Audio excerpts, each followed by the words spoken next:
It's Wednesday, which means afternoon baseball, which means it's time to dominate the MLB betting board. Are you with me?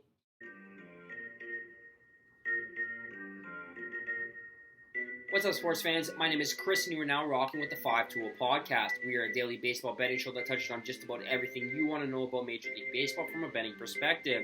Today's Wednesday, July 26th, and we have a stacked MLB slate to choose from. And as usual, we have 4 selections that we believe have the best opportunity to make us some money here tonight. Now, before we get into the plays, though, if you haven't already smashed the like button, please go ahead and do so now. If you guys are new around here, please subscribe to the YouTube channel. We got some great things cooking up in the summer months. We're talking baseball, basketball, soccer, you name it, we got it on deck. And we've just eclipsed 700 subscribers, so thank you guys all for your support. And we are hitting that next milestone of 800, hopefully very soon. For those who are watching for the first time, appreciate the support and you watching the video. We run this show a little bit differently than most MLB betting shows. Each episode, we offer 4 selections, a side, a total, a first inning prop bet, and a wild card selection that could be anything that's widely available to be wagered on, such as home run props, pitcher strikeout props, team totals, anything of that nature. All bets are tracked. They're linked in a Google Doc sheet that's linked in the description. Give it a click if you want to follow along with the day-to-day record. Now, without further ado, let's get into tonight's 4 selections. The first play we have for you is our side selection. We're taking the Chicago Cubs on the money line, minus 120 over the Chicago White Sox. Look, if you keep giving me a cheap price to fade the White Sox, I'm going to do it time and time again. We did it yesterday with the Cubbies on the money line minus 115, and we got the job done. They cruised to an easy victory in that contest. And then tonight they have a great pitching matchup with Marcus Stroman going up against Lance Lynn. Stroman has been the best pitcher for the Cubbies so far this season. He's 10-7. He's got a low ERA.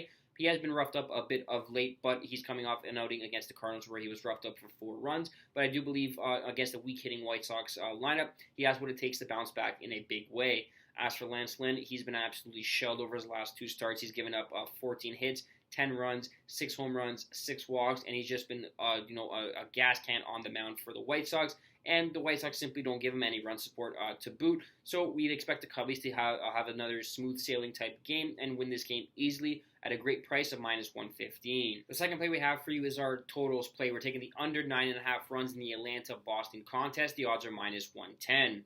Look, I understand this line is high for a reason. Both Atlanta and Boston are mashing the ball right now, but I do believe this game sets up well for a pitcher's duel, and I do believe the pitchers are going to win out in this contest.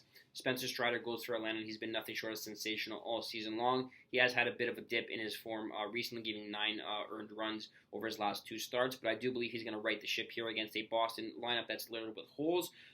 Strider, he's basically a strikeout master. He's got at least 9 Ks in 6 straight games, and Boston simply is susceptible to striking out often, and I do believe he's going to dominate this weak-hitting Boston Red Sox lineup. As for Bello, he's coming off a rough start against the Oakland Athletics where he gave up 6 runs in that contest, but he was having a smooth sailing season until injury kind of derailed him, and he's working his way back into form. And I believe in this spot he's going to perform well against an Atlanta side that has been hitting the ball well, but is due for a letdown and some regression in this contest. This line is high. I understand that possibly for a reason at 9.5, but I'm going to take a contrarian approach. I'm going to go under 9.5 here at odds of minus 110.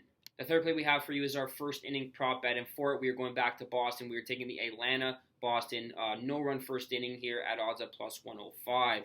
Look, we all said it in the full game handicap. We like the under. We do believe these pitchers are going to get off to a hot start and dominate throughout. And we're going to cash a nice plus money price here with the no-run first inning at plus 105. And the final play we have for you is our wild card prop. We're taking the New York Mets team total over 3.5 runs at odds of minus 125.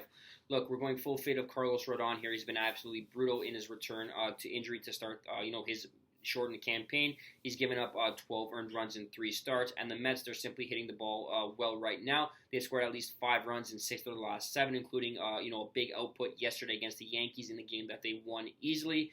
We're going to take them their hot bats here again at the shoebox park that Yankee Stadium is. And we're going to take them to go over 3.5 team total runs here at odds of minus 125. That wraps up the 60th episode of the 5-Tool Podcast. Thank you guys so much for watching. If you want to help support the videos, please smash the like button, subscribe to the YouTube channel, and share these with your friends on social media so we can all make some money together. The next episode of the 5-Tool Podcast will be available on Thursday morning. Until next time.